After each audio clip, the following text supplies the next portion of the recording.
Halo, Assalamualaikum. Selamat siang. Berjumpa lagi dengan aku, Nercita. Kali ini kita akan belajar terkait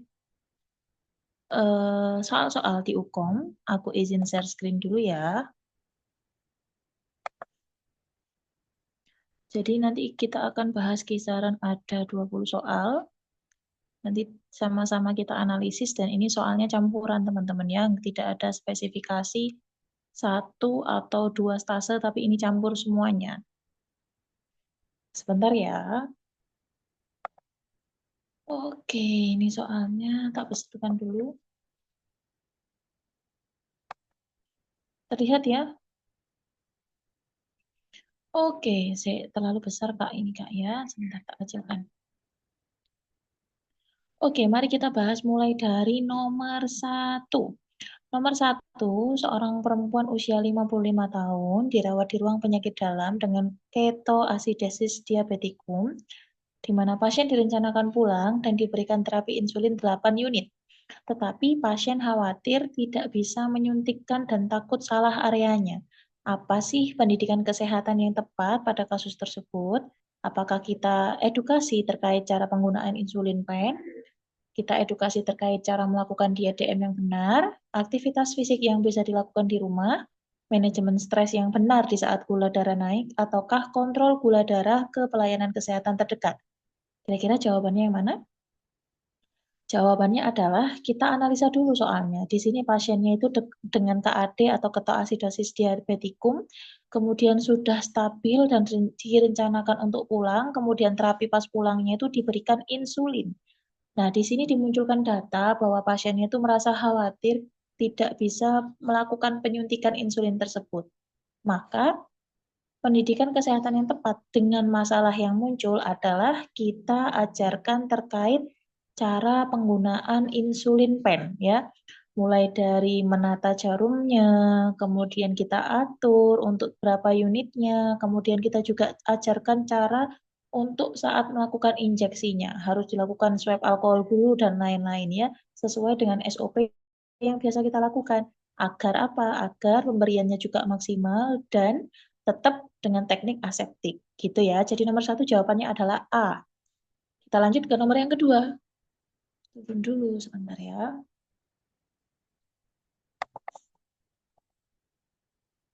Nomor dua.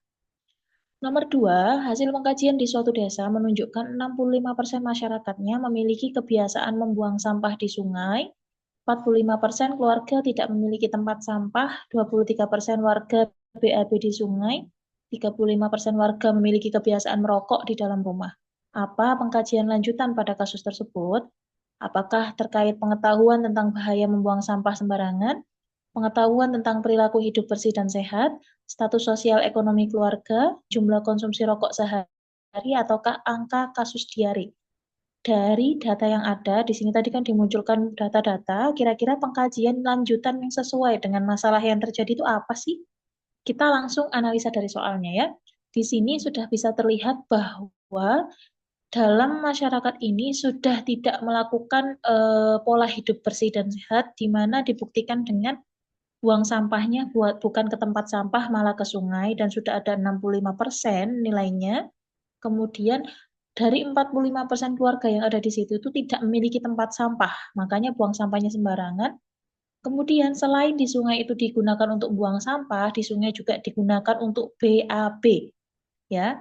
Dan ada juga warga itu melakukan kebiasaan merokok di dalam rumah.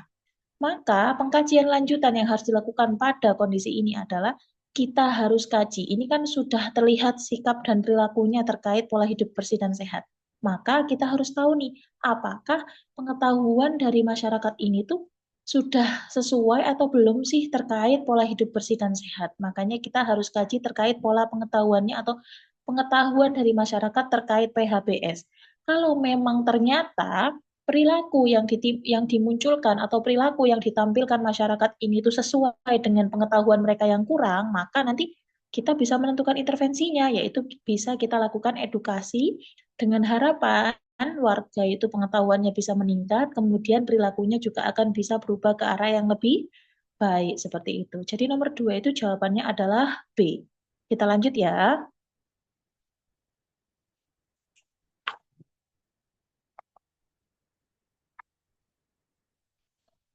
Soal nomor 3. Seorang laki-laki usia 50 tahun dirawat dengan diare, di mana hasil pengkajiannya didapatkan kompos mentis, terpasang infus, BAB dan BAK dilakukan di tempat tidur, makan dan minum dilakukan secara mandiri. Apakah tingkat ketergantungan pada pasien tersebut? Apakah self-care, total care, partial care, intensive care, ataukah intermediate care? Kira-kira yang mana teman-teman? Kita lihat lagi pengkajiannya. Di sini itu pasiennya terpasang infus, kemudian BAB BAK-nya di tempat tidur, cuma kalau makan minum dilakukan secara sendiri. Berarti tingkat ketergantungannya adalah partial care, di mana pasien ini masih bisa melakukan sebagian aktivitasnya sendiri dan ada juga sebagian permasalahannya itu ataupun aktivitasnya dibantu oleh perawat. Jadi jawabannya adalah partial care. Kalau self care itu apa sih Kak? Kalau self care itu berarti dia bisa melakukan aktivitasnya sendiri dan hanya membutuhkan sedikit pengawasan dari perawatnya. Sementara kalau total care itu membutuhkan bantuan secara penuh, ya. Jadi benar-benar activity daily living-nya itu dibantu oleh perawat. Biasanya pada pasien-pasien dengan penurunan kesadaran ataupun pasien-pasien dengan penyakit-penyakit kronis yang kondisinya nggak bagus ya. Kita lanjut.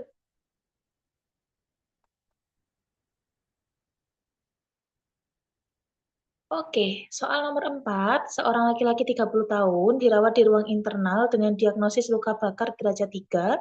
Hasil pengkajiannya tekanan darahnya 130/90, nadinya 89, nafasi 24, suhunya 37. Luas luka bakarnya 20%, di mana saat ini pasien sudah terpasang infus dan masuk pada pemberian cairan 8 jam kedua. Berat badan pasien 50 kilo, berapa tetes per menit cairan yang tepat diberikan pada kasus tersebut? Apakah A 20, B 31, C 42, D 62, ataukah E 72? Kira-kira yang mana jawabannya? Jawabannya ini menggunakan teknik ataupun rumus dari luka bakar Baxter, yaitu untuk pasien-pasien dewasa, rumusnya 4 mili dikali kilogram berat badan dikali luas luka bakar. Pada pasien ini luas luka bakarnya memang tidak ditunjukkan pada bagian mana, cuma sudah dihitung totalnya itu 20%. Kemudian berat badannya 50 kilo, tinggal kita kalikan aja 4 mili dikali luas luka bakarnya 20 dikali 50 kilo. Itu jawabannya adalah 4.000. Kemudian pembagian cairan dengan menggunakan Baxter itu dibagi menjadi 8 jam pertama, 8 jam kedua, ataupun 8 jam ketiga. Cara ngitungnya gimana sih, Kak? Cara ngitungnya adalah 8 jam pertama itu setengah dari total cairan yang ada. Tadi kan total cairannya 4.000, berarti setengahnya itu 2.000. Maka untuk 8 jam pertama itu total cairan yang harus diberikan itu 2.000 mili. Tapi ini yang ditanyakan 8 jam kedua. Lalu 8 jam kedua tuh tahu cairannya berapa tuh gimana ke caranya, Kak? Jadi 8 jam kedua dan 8 jam ketiga itu rumusnya 1/4 dikali total cairan. Jadi 1/4 dari total cairannya. Tadi total cairannya 4.000, kalau dikali 1/4 berarti 1.000. 8 jam kedua dengan 8 jam ketiga itu berarti 1.000 mili per 8 jam. Kemudian yang ditanyakan di sini faktor tetes atau TPM-nya, tetes per menitnya. Berarti tinggal saja dimasukkan ke rumus. Rumus apa? Rumus perhitungan infus. Rumus perhitungan infus adalah cairan yang diminta dikali faktor tetes dibagi waktu dihabisnya infus sama dikali 60. Tadi cairan dimintanya berapa? 8.000 dikali 20 karena faktor tetesnya untuk dewasa dibagi 8 jam dikali 60. Jawabannya adalah berapa jawabannya? Jawabannya apa? Jawabannya adalah jawabannya adalah 42. 42. Dibulatkan ya, kita menggunakan sistem pembulatan. Oke? Kita lanjut ke soal yang selanjutnya. Nomor 5 ya.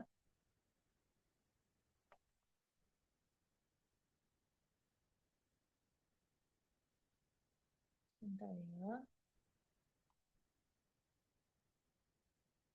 Dulu. Kebablasan.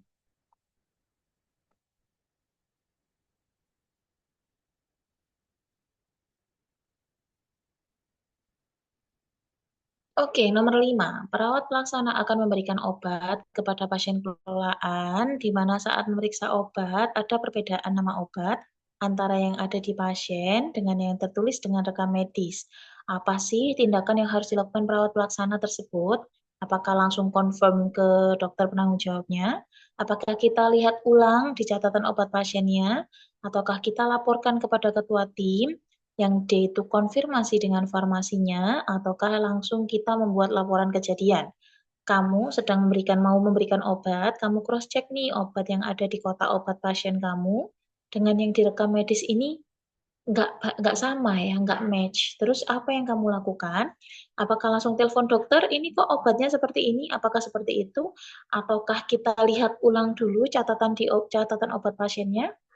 Jadi jawabannya adalah teman-teman, ketika teman-teman menemukan pada kotak obat pasien dengan yang ada di rekam medis itu berbeda, maka lihat ulang terlebih dahulu catatan obat pasien ya. Di situ kan ada lembar catatan obat pasien, itu dilihat obat apa saja yang sudah diberikan atau yang sudah diresepkan oleh dokternya. Sambil kita cross check dengan yang ada di rekam medis dan yang ada di kotak obat pasien. Kalaupun semisal terjadi ketimpangan, kita boleh minta kepada ketua tim kita atau kepada kepala ruangan kita atau kepada penanggung jawab kita untuk mengkonfirmasi ulang kepada dokter penanggung jawab atau DPJP dari pasien tersebut untuk konfirmasi ulang apakah betul dok obat-obatan yang diberikan kepada tuan ini tuh ini. Nah, tapi itu harus dilakukan konfirmasi ulang dulu atau kita lihat ulang dulu di catatan obatnya sebelum kamu melakukan konfirmasi ke DPJP.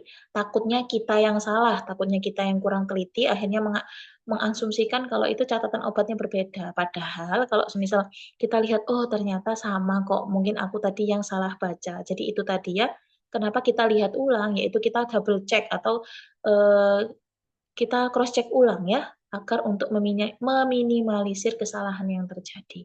Seperti itu. Jadi nomor 5 ini jawabannya adalah B. Oke, kita lanjut ya. Nomor 6, soalnya yaitu seorang perempuan, kelihatan ya, seorang perempuan 35 tahun dirawat di ruang penyakit bedah dengan luka bakar karena tersiram air panas. Hasil pengkajian ada luka di tangan dan kaki kiri. Luas lukanya 18%, kemerahan, ada bula ya, ada bula juga. Sebentar, kita naikkan dulu soalnya. Ada bula, kemudian ada bula pada pinggir luka, berat badannya 40, TB-nya 165, tekanan darahnya 110/80, nadinya 98, nafasnya 28, suhunya 376. Apakah sih pengkajian lanjut yang tepat pada kasus tersebut? Apakah kita kaji kondisi lukanya yang tadi? Apakah kita nilai kebutuhan nutrisinya? Apakah kita nilai kebutuhan cairannya? Kita nilai kebutuhan oksigenasinya? Ataukah kebutuhan aktivitasnya? Jadi teman-teman, pada pasien-pasien yang mengalami trauma ya, trauma ya, trauma akibat panas ya, luka bakar, breathing circulation. Kita harus cek dua masalah tidak? Tidak ada Kak, karena memang tidak dimunculkan data-data yang mendukung kalau airway-nya bermasalah. Kemudian setelah airway clear, kita lanjut ke pola yang kedua yaitu di breathing, di mana breathing itu kita untuk mengetahui pola dari pernafasan pasien. Apakah terjadi perubahan atau tidak? Nah, di sini data yang dimunculkan yaitu pasiennya nafasnya itu 28 kali per menit, sementara kita tahu nilai normal pernafasan yaitu sekitar 12 sampai 20 kali per menit. Sementara kalau sudah 28 berarti bisa kita katakan terjadi takipnyu atau nafasnya itu lebih cepat. Berarti ada masalah nggak nih di pola nafasnya? Ada, Kak. Karena apa? Karena nafasnya naik setelah mengalami luka luka bakar. Maka pertanyaan di sini adalah apakah ada pengkajian lanjutan pada kasus tersebut? Kita skip dulu pertanyaannya, kita lanjut ke sirkulasinya. Sirkulasinya ada masalah nggak? Sirkulasinya ada masalah? Tekanan darahnya masih bagus, nadinya masih bagus, suhunya agak sedikit naik. Memang nampaknya tidak terjadi masalah ya, nampaknya tidak terjadi masalah, tapi pada pasien-pasien luka bakar memang harus ditata laksana sedini mungkin tekanan darahnya masih bagus, nadinya juga masih bagus, belum ada kompensasi, maka sesuai dengan prinsip yang saya utarakan tadi, kita harus tangani dulu airway-nya, airway clear, kita ke breathing-nya. Kalau breathing ada masalah, dia ada sesak nafas, maka yang harus kita tindak lanjuti lebih lanjut yaitu di pola nafasnya terlebih dahulu. Kita lihat apakah dengan RR28 ini mempengaruhi dari kadar saturasinya. Makanya di sini pertanyaannya, apakah pengkajian lanjut pada kasus tersebut? Berarti harus kita kaji lanjut terkait apakah pasien ini membutuhkan oksigen. Caranya gimana, Kak? Tahu kalau pasiennya butuh oksigen atau tidak? Kita lakukan pengecekan saturasi. Nanti kita lihat apakah saturasinya mengalami penurunan. Kalau memang mengalami penurunan, boleh teman-teman kolaborasikan untuk pemberian oksigenasinya ya, tergantung mau pakai nasal kanul, simple mask, rebreathing mask, ataupun NRM terserah ya. Jadi kita sesuaikan dengan kadar saturasi yang ada. Setelah itu baru kita bisa atasi cairannya, yaitu dengan cara melakukan resusitasi cairan. Kita hitung dulu luas luka bakarnya, baru kita kalikan dengan rumus Baxter yang tadi ya.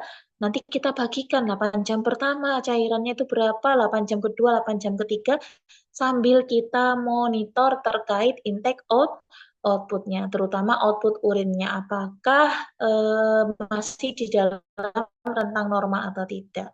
Jadi kesimpulannya pada nomor 6 ini jawabannya adalah kita kaji oksigennya terlebih dahulu, kebutuhan oksigennya terlebih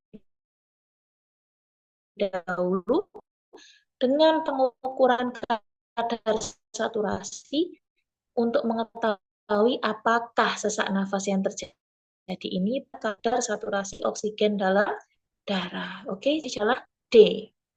Kita lanjut, nomor 6 ya. Nomor 6 adalah D. Kita lanjut nomor 7. Teman-teman tetap semangat belajarnya. Kita belajarnya pelan-pelan saja ya. Nggak usah cepat-cepat. Yang penting sampai. Nomor 7. Internetnya bermasalah. Oke. Kita ke nomor 7. Seorang laki-laki 38 tahun diantar ke UGD karena kecelakaan. Hasil pengkajian, pasiennya mengeluh nyeri pada kaki kanan, tampak deformitas dan bengkak, krepitasinya ada, tidak dapat digerakkan, tekanan darahnya 100/60, nadinya 104, nafasnya 24, suhunya 36. Tindakan apa sih atau tindakan prioritas yang dilakukan pada kasus tersebut itu apa ketika kita posisinya di IGD ketemu dengan pasien dengan tanda gejala adanya fraktur? Apakah A, kita lakukan pemasangan bidai, ataukah B, kita lakukan resusitasi cairan, ataukah C, kita lakukan perawatan luka, atau D, kita berikan analgetik, ataukah E, kita berikan oksigen? Kira-kira yang mana teman-teman? Kembali lagi, pada prinsip pasien-pasien dengan trauma, itu kita gunakan A, B, C, D. Ya, prinsip A, B, C, D. Airway-nya ada masalah? Tidak ada. Breathing-nya ada masalah? Ada, Kak. Loh, mana? Itu nafasnya naik. Nah, nafasnya naik sedikit ini adalah sebagai salah satu kompensasi karena pasiennya mengeluh nyeri ya. Ketika kita mengeluh nyeri kesakitan, biasanya RR kita juga ikutan naik, heart rate kita juga ikutan naik, gitu ya. Kemudian sirkulasinya ada masalah nggak, Kak? Sirkulasinya ada masalah nggak? Tekanan darahnya agak sedikit turun, tapi masih bagus karena belum ada tanda-tanda yang muncul terkait shock seperti ada akral dingin, CRT memanjang, penurunan kesadaran belum ada. Lalu apa dong Kak kalau ABC nggak ada masalah? Kita lihat di sini permasalahannya adalah pasiennya mengeluh nyeri pada kaki kanan. Setelah kita lakukan look, feel, and move, look-nya apa Kak? Kita lihat, oh ada deformitas atau perubahan bentuk. Oh, ada bengkak, berarti ada masalah nih ya. Kemudian pas waktu kita feel atau kita rasakan, ternyata ada krepitasi atau krekes-krekes pada tulangnya. Berarti kita curigai apa? Curigai mengalami fraktur. Dan terakhir kita lakukan move atau kita coba menggerakkan, ternyata tidak bergerak. Berarti memang ada masalah di alat ekstremitasnya. Maka dari itu, karena kita curigai pasiennya itu terkena atau mengalami fraktur, dan ini frakturnya kasusnya fraktur tertutup, maka tindakan yang pertama kali harus teman-teman lakukan adalah kita pasang bidai. Loh, kenapa pasang bidai, Kak? Kenapa nggak diberikan analgetik terlebih dahulu? Kan pasiennya mengeluh nyeri.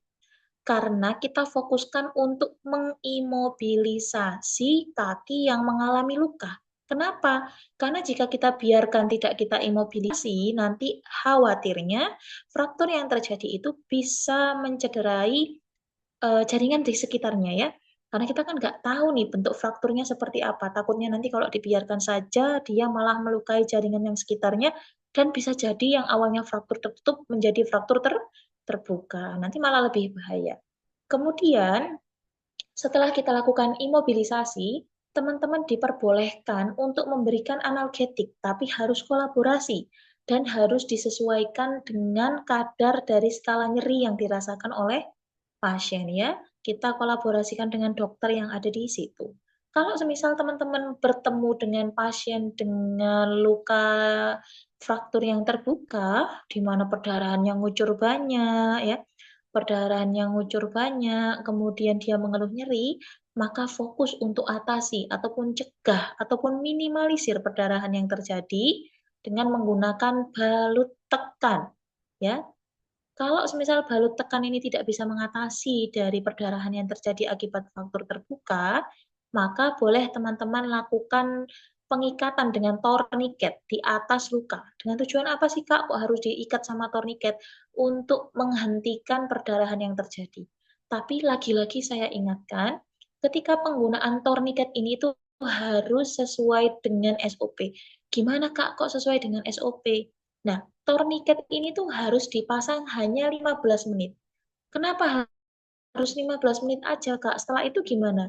Jadi kita pasang 15 menit, kemudian setelah lebih dari itu kita lepas dulu 1 sampai 2 menit, baru kita pasang lagi. Kenapa? Karena untuk mencegah terjadinya sindroma kompartemen dan juga mencegah terjadinya penurunan sirkulasi pada daerah yang luka. Kalau semisal sudah diturniket, nggak ngefek gimana, Kak? Boleh teman-teman kolaborasikan untuk pemberian hemostatik agen. Ya, biasanya itu ada obat-obatan yang kita taburkan pada daerah yang luka. Kalau nggak bisa, Kak, berarti kita harus lakukan prosedur pembedahan. Itu untuk menghentikan perdarahan yang terjadi. Tapi kalau semisal di balut tekan saja sudah berhenti, ya sudah. Setelah balut tekan berhenti, darahnya langsung lakukan pembedaian lagi. Dan kalau memang dibutuhkan untuk resusitasi cairan, monggo teman-teman diberikan resusitasi cairan. Dan ingat-ingat kaji tanda-tanda shock yang muncul. Apakah ada penurunan tekanan darah, akralnya dingin, kemudian dia itu CRT-nya memanjang, apakah ada penurunan kesadaran, kaji hal-hal itu. Kalau memang ada, boleh teman-teman berikan loading cairan menggunakan kristaloid ya, dipasang IV line-nya 2 jalur kanan kiri dan diberikan 1 liter dengan kondisi hangat, yaitu di suhu 37 sampai 40 derajat. Boleh dilakukan pengguyuran ya atau loading, dan jangan lupa juga pantau terkait urin output. Jadi nomor 7 ini jawabannya adalah kita lakukan pemasangan bidai. Ingat-ingat markanya, kalau ketemu pasien dengan fraktur tertutup, itu pasang bidai dulu, baru analgetik. Kalau terbuka, itu balut tekan, tadi balut tekan, kemudian torniket, hemostatik agen. Kalau sudah berhenti, baru boleh diimobilisasi, dan yang terakhir yaitu pemberian analgetik. Dengan catatan kalau tidak ada apa sih namanya, tanda-tanda syok ya. Kalau misal ada tanda-tanda syok, teman-teman juga boleh mengatasi dari resusitasi cairan yang kurang tadi. Oke, kita lanjut ya untuk soal selanjutnya.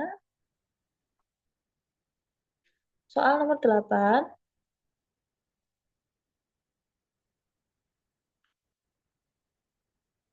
Seorang perempuan 22 tahun dirawat di ruang penyakit dalam, di mana hasil pengkajiannya mual, nyeri perut kanan bagian bawah, rasa sakit yang datang tiba-tiba yang membuat pasien terbangun dari tidurnya karena nyeri. Tekanan darahnya 130/90, nadinya 88, nafasnya 28, suhunya 379. Apa sih tindakan keperawatan yang tepat pada kasus tersebut? Apakah kita minum air hangat aja, masas abdomen, kompres hangat abdomen, rendam kaki dengan air hangat, ataukah ciptakan lingkungan yang tenang?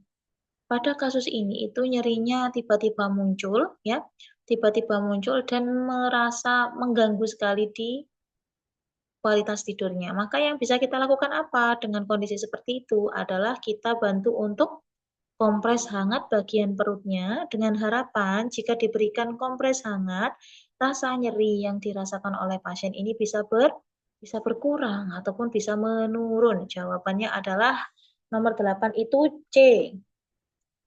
Kita lanjut ya, Beb. Nah, ini soalnya sering sekali muncul di soal-soal uji kompetensi dan teman-teman harus paham pola dari soal ini. Kita baca ya.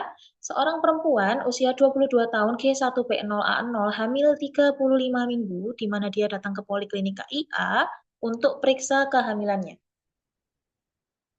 Hasil pengkajian, tekanan darahnya 120/70, nadinya 80, nafasnya 20, suhunya 37, teraba bokong di fundus. Kemudian punggung kanan, presentasi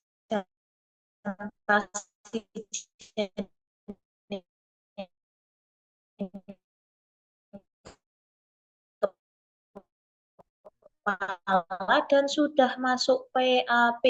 Radius abdomen bawah. Kira-kira yang mana? Aku kasih trik untuk menjawab soal ini dengan cepat. Yang pertama, jika ditanyakan di mana letak mendengarkan DJJ, berarti di otak teman-teman harus tahu bahwa DJJ itu dilakukan di punggung janin. Kalau sudah tahu pemeriksaan DJJ itu yang paling kedengeran atau yang paling keras suaranya di punggung janin, maka cari letak punggungnya. Di soal tadi disebutkan punggungnya masih sebelah kanan atau punggung kanan. Berarti kita pastikan kita mengukur DJJ-nya adalah di punggung atau di perut sebelah kanan ibu. Karena punggungnya ada di sebelah kanan. Berarti untuk jawaban yang umbilikus, abdomen kiri atas, abdomen kiri bawah ini dieliminir atau dibuang, dieliminasi. Kemudian kunci yang kedua adalah pasiennya atau janinnya ini sudah masuk PAP atau belum. Kalau sudah masuk PAP itu berarti posisinya sudah di bawah. Kalau belum masuk PAP itu berarti posisinya masih di atas. Nah, di sini kondisinya dia ini ada di punggung kanan, kemudian sudah masuk PAP. Berarti apa? Kita cek DJJ-nya yaitu di abdomen kanan kanan bawah karena bayinya sudah mapan atau sudah masuk ke jalan lahir. Jadi itu ya, ingat-ingat DJJ letaknya itu di punggung janin, punggungnya di mana letaknya, kemudian dia sudah masuk PAP atau belum. Kalau belum masuk PAP berarti posisinya masih di atas, kalau sudah masuk PAP berarti posisinya ada di bawah. Gimana? Sudah mengerti ya terkait penentuan pengukuran DJJ yang baik dan benar. Kita lanjut ya, nomor 10. Jadi ini jawabannya yang nomor 9 itu E ya.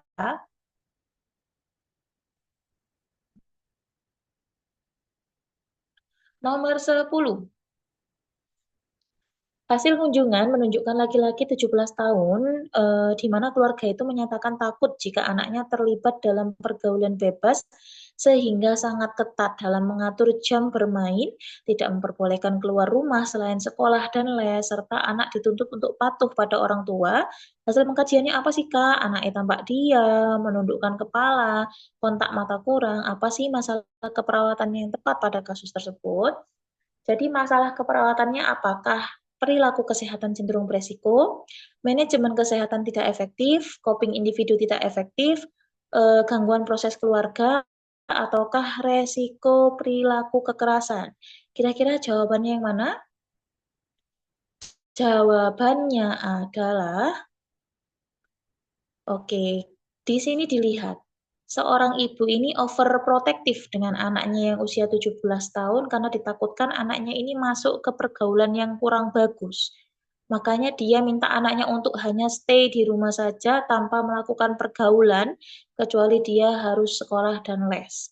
Maka permasalahan yang muncul adalah, apakah di coping individu tidak efektif? Bukan ya. Permasalahannya adalah di gangguan proses keluarga, di mana keluarga ini tidak bisa beradaptasi dengan perubahan situasi yang terjadi. Maksudnya gimana, Kak? Jadi ibunya ini nggak paham kalau anak, dan teman-teman juga paham kalau salah satu fungsi keluarga yaitu fungsi sosialisasi. Tapi ibunya ini ketakutan sehingga fungsi dari sosialisasinya tidak dilakukan, ya. Kemudian ibunya juga takut kalau semisal anaknya itu sampai ke jalan yang tidak tepat. Makanya adanya kekhawatiran dan ketakutan yang tinggi itu masuknya di gangguan proses keluarga. Kemudian coping individu tidak efektif tadi apa, Kak? Coping individu tidak efektif, yang namanya coping pasti berhubungan dengan problem solving atau penyelesaian masalah. Kalau copingnya tidak efektif, berarti dari individu tersebut untuk menyelesaikan masalah yang terjadi itu tidak efektif atau tidak memberikan solusi yang baik pada masalah yang muncul. Ya, jadi jawabannya ini di gangguan proses keluarga. Kita next langsung ke nomor 11 ya, Beb.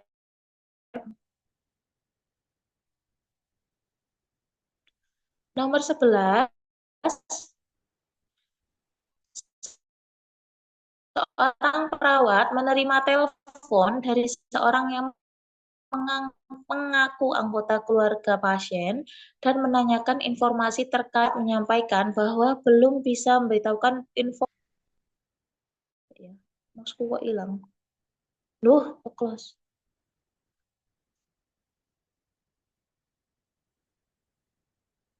Bentar, bentar. Bentar ya.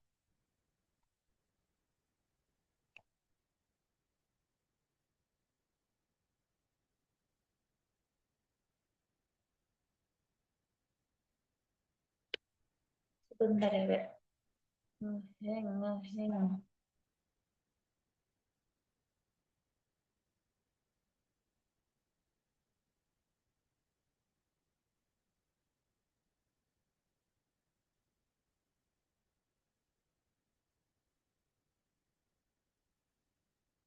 Sebentar ya. Nah, yang ditanyakan, tadi kan ada yang mengaku keluarganya nanyain kondisi pasien yang dirawat, tapi perawatnya bilang, mohon maaf, saya tidak bisa memberitahukan tanpa persetujuan pasien. Apakah prinsip etik yang diterapkan kepada yang diterapkan perawat tersebut, apakah autonomi, beneficient, accountability,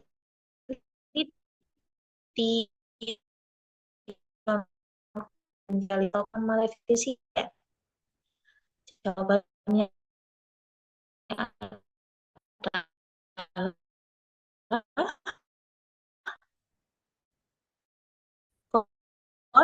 confidentiality, ya.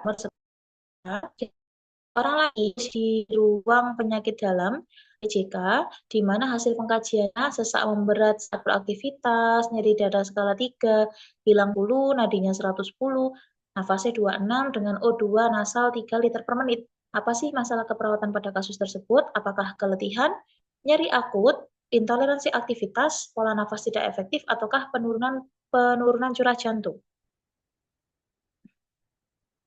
Jadi pada kasus pasien ini ya, pada kasus pasien ini pasiennya mengeluh sesak memberat saat beraktivitas dan tampak kelelahan juga. Data yang paling banyak muncul itu lebih mengarah ke mana? Ke intoleransi intoleransi aktivitas. Kak, kalau keletihan itu apa sih?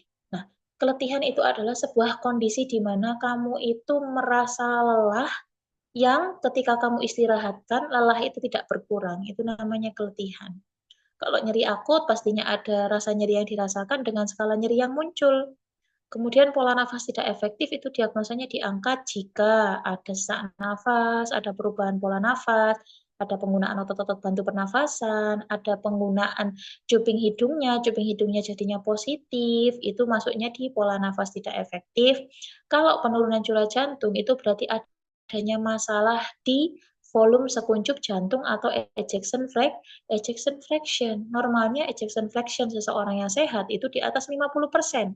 Tapi karena ini ada masalah di jantung, entah itu kardiomegali, PJK, ataupun yang lainnya, berakhir di kekuatan pompa atau ejection fraction dari pasien itu menurun, kemudian pas waktu dicek ronsennya atau ronsen toraknya itu CTR-nya melebar atau kardiotorak rasionya melebar lebih dari 50%, yang menunjukkan memang terjadi kardiomegali, di mana kardiomegali ini berakibat kepada jantungnya apa? Mengalami penurunan fungsi sehingga ejection fraction-nya juga berkurang ya. Karena data-data yang dimunculkan tadi hanya mengarah ke intoleransi aktivitas, maka jawabannya yaitu intoleransi aktivitas. Oke, kita lanjut ya.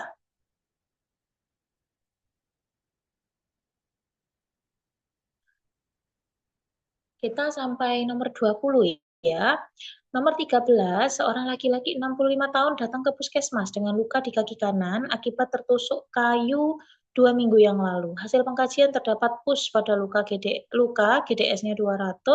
Perawat memberikan intervensi perawatan luka dan menganjurkan pemeriksaan laboratorium lanjutan, namun klien menolak dengan alasan udah tua kok dan merasa lukanya tidak kenapa-kenapa. Apakah prinsip yang harus diperhatikan pada kasus tersebut? Apakah non maleficient, beneficient, autonomi, veracity, ataukah justice? Kira-kira yang mana? Lagi-lagi ketika kita sudah berusaha untuk melakukan edukasi tapi pasien tetap menolak, maka prinsip yang kita terapkan yaitu autonomi atau kita sesuai dengan persetujuan yang diberikan oleh keluarga. Karena keluarga ataupun pasien itu memiliki hak-hak yang harus kita hormati. Seperti itu. Kita lanjut nomor 13 ya, Beb. 14, sorry. Oke, kita lanjut. Nomor 14, seorang perempuan usia 40 tahun, P4A0 postpartum hari pertama, dirawat di ruang nifas, di mana hasil pengkajiannya pasien mengatakan banyak keluar darah dari jalan lahir, mata berkunang dan badannya lemas serta tidak bisa bergerak. Tampak lemah dan pucat, turgor kurang, bibir kering, uterus teraba lembek, kandung kemihnya kosong, tekanan darahnya 90 per 60, nafasnya 22, nadinya 100, suhu 375, apa masalah keperawatan yang tepat pada kasus tersebut, apakah ansietas, kelelahan, hipovolemia, resiko hipovolemia, ataukah intoleransi aktivitas. Jawaban yang muncul pada kasus di atas ini lebih mengarah ke hipovolemia. Tandanya apa sih, Kak? Badannya lemes ya, dia tidak bisa bergerak, kemudian dia pucat, lemah ya. Kemudian turgornya sudah berkurang juga, gerakan uterusnya berkurang juga ya. Itu masuknya di hipovolemia. Kalau seperti ini kita ketemu pasien-pasien dengan hipovolemia, kemudian dia itu penyebab hipovolemianya adalah atonia uteri, maka kita harus fokus untuk meningkatkan kontraksi dari si uterusnya. Kenapa sih Kak orang habis melahirkan ke uterusnya harus berkontraksi? Dikarenakan dengan kontraksi itu pembuluh darah bisa mengalami penyempitan ataupun vasokonstriksi sehingga bisa meminimalisir darah yang hilang akibat persalinan. Teman-teman tahu saat melakukan persalinan itu banyak pembuluh darah yang mengalami putus ya, putus atau kerusakan. Makanya penting sekali rahim itu harus berkontraksi untuk menurunkan perdarahan yang terjadi. Kemudian kalau semisal kontraksinya jelek, Kak, terus diapain dong? Kalau di masasenya sudah tidak ngangkat, teman-teman harus bantu untuk pemberian perasat uterotonika atau obat-obatan untuk meningkatkan kontraksi pada si uterus. Dengan cara apa? Tadi diberikan oksitosin 10 unit dengan harapan vasokonstriksi ini. Tapi tolong teman-teman jangan Jangan meninggalkan pasien ya dengan kondisi yang seperti ini, harus tetap kita pantau ya. Meskipun kita berikan obat-obatan uterotonika, kita harus pantau dengan baik-baik di sini karena ditakutkan obat yang diberikan itu tidak berefek maksimal. Kalau semisal tidak berefek maksimal, kita bisa lakukan prasat-prasat yang lainnya dan itu banyak sekali nanti kalau dibahas di atonia uteri ya. Itu next turunnya seperti itu. Jadi jawabannya adalah hipovolemia. Kita lanjut.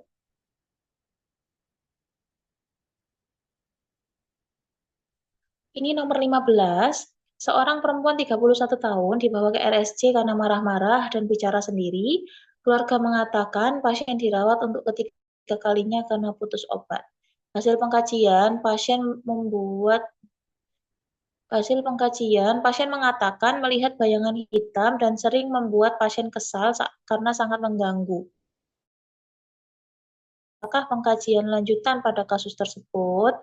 Apakah isi halusinasi, jenis halusinasi, situasi saat muncul halusinasi, ataukah frekuensi munculnya bayangan? Kira-kira yang mana? Kita lihat, isi halusinasinya apa sih? Isi halusinasinya adalah bayangan hitam. Oke. Kemudian jenis halusinasinya apa kalau melihat bayangan hitam? Halusinasi penglihatan. Kemudian situasi saat muncul tidak dimunculkan ya. Situasinya seperti apa tidak dimunculkan. Kemudian respon saat bayangan muncul. Responnya apa? Responnya itu kesel ya. Karena merasa terganggu dengan bayangan tersebut. Itu yang apa sih namanya respon ya. Respon saat bayangan muncul itu dia merasa kesal ya kalau dia muncul ya atau halusinasinya muncul. Kemudian frekuensi munculnya bayangan. Di sini dituliskan pada setiap malam. Berarti cukup sering ya, setiap malam dia melakukan dia muncul halusinasi dan dia kesal dengan halusinasi yang muncul.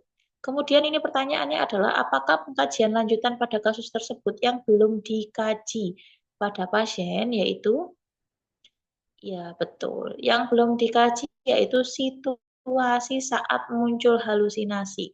Entah itu dalam kondisi atau situasi yang ramai, yang sepi, di kamar atau di mana itu yang belum dikaji. Maka jawaban nomor 15 ini adalah C, situasi dari muncul halusinasi. Kita lanjut. Nomor 16, hasil kunjungan rumah menunjukkan laki-laki 52 tahun mengalami stroke sejak 4 bulan yang lalu.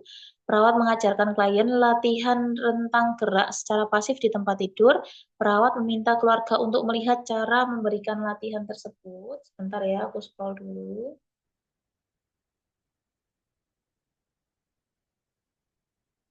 Apakah prinsip etik yang diterapkan pada kasus tersebut? Kira-kira apa? Non-maleficient, confidentiality, beneficient, autonomy, ataukah fidelity? Jawabannya yang mana? Di sini itu pasiennya mengalami kelemahan pada rentang geraknya ya. Oke, berarti di sini yang dilakukan perawat adalah membantu untuk melatih rentang geraknya. Maka prinsip yang digunakan yaitu beneficient atau berbuat baik ya, berbuat baik kepada keluarga pasiennya ya. Ini bisa jadi non maleficient juga bisa. Karena apa? Karena tindakan yang dilakukan perawat ini bisa mencegah terjadinya apa coba? Terjadinya kontraktur. Tapi lebih tepat pada kasus ini yaitu beneficient nomor 16 ya. Kita lanjut nomor 17.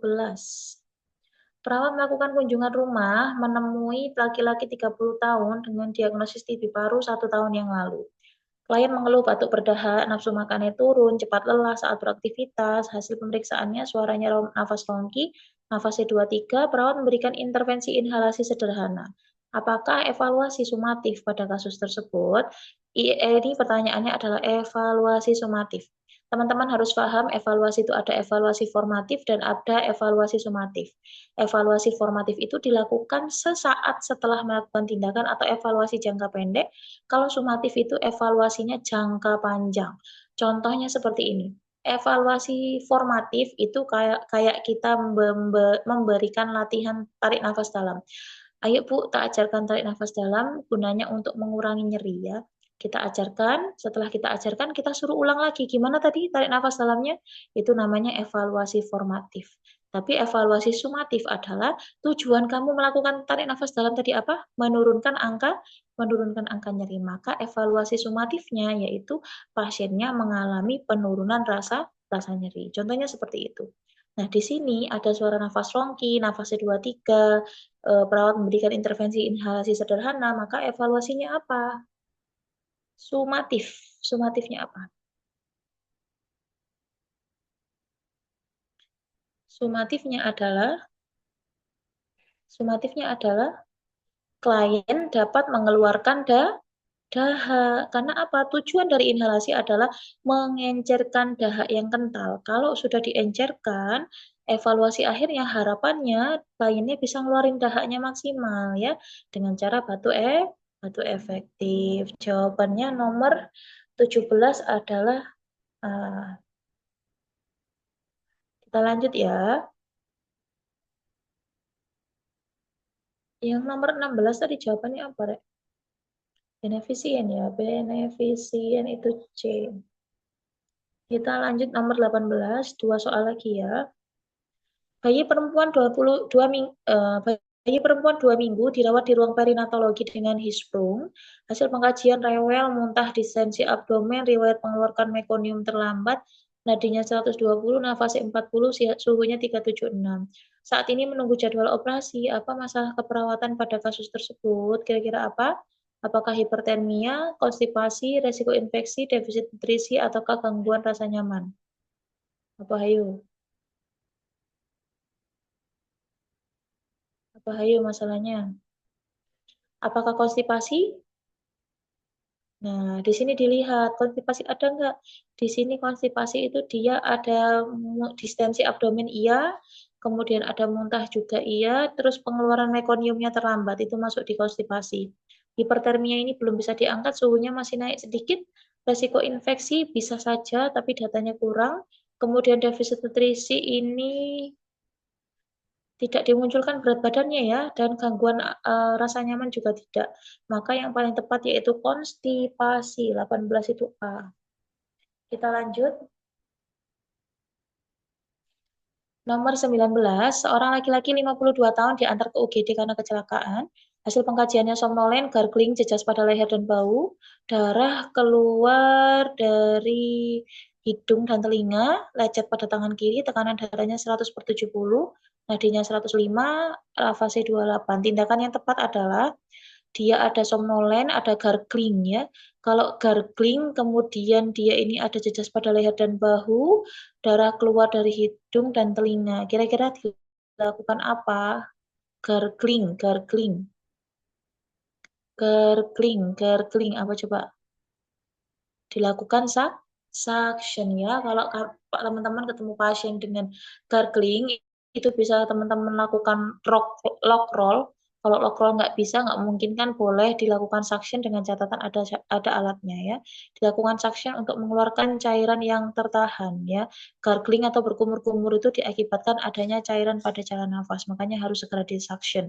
Beda lagi dengan snoring. Kalau snoring itu ngorok akibat lidah yang jatuh ke belakang, itu harus diberikan OPA pada pasien yang tidak sadar dengan tanpa gag refleks atau diberikan NPA pada pasien yang sadar yang ada gag refleksnya ya. Tapi pemasangan NPA juga ada kontraindikasinya. Salah satu kontraindikasi pemasangan NPA adalah terjadi fraktur basis kranii. Ada otorea, rinorea, battle sign, kemudian raccoon eyes, itu berarti tidak boleh dilakukan NPA. Kita lanjut nomor terakhir ya, sebelum kita akhiri. Nomor 20, seorang perempuan 40 tahun dibawa ke poliklinik jiwa di RSU dengan keluhan merasa letih, mual, diare, kadang sesak nafas, dan jantung berdebar-debar. Keluarga mengatakan 1 minggu yang lalu anaknya meninggal, di mana hasil pengkajian pasien mengatakan anak saya itu masih dirawat di rumah sakit, tidak mungkin anak saya meninggal. Saya meninggalkan saya, matanya lembab, matanya sembab karena menangis. Apakah fase kehilangan pada kasus tersebut? Kira-kira yang mana? Kalau dia mengatakan anak saya itu masih dirawat, dia tidak menyetujui terkait, kenyataan yang terjadi, berarti itu masuknya di denial atau menolak. Kalau marah itu gimana? Kalau marah itu dia fokus untuk menyalahkan seseorang atau menyalahkan dirinya atas situasi yang terjadi.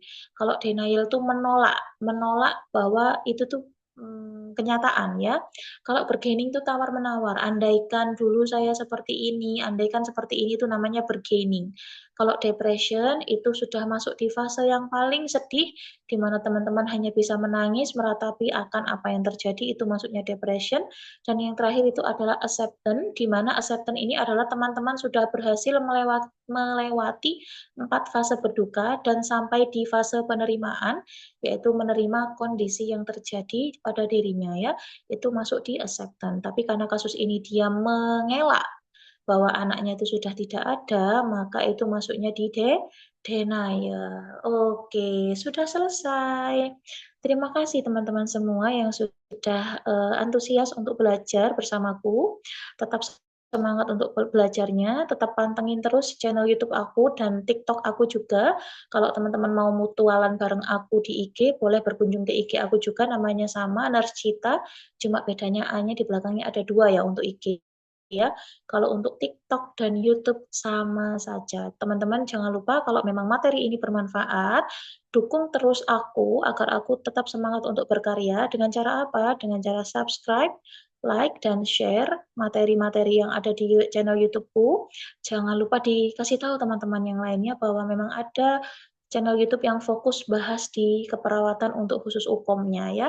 Atau teman-teman yang mau ikutan bimbel UKOM bareng aku, boleh banget teman-teman bisa chat di kolom komentar, tinggalkan nomor telepon, nanti akan aku hubungi teman-teman semua ya.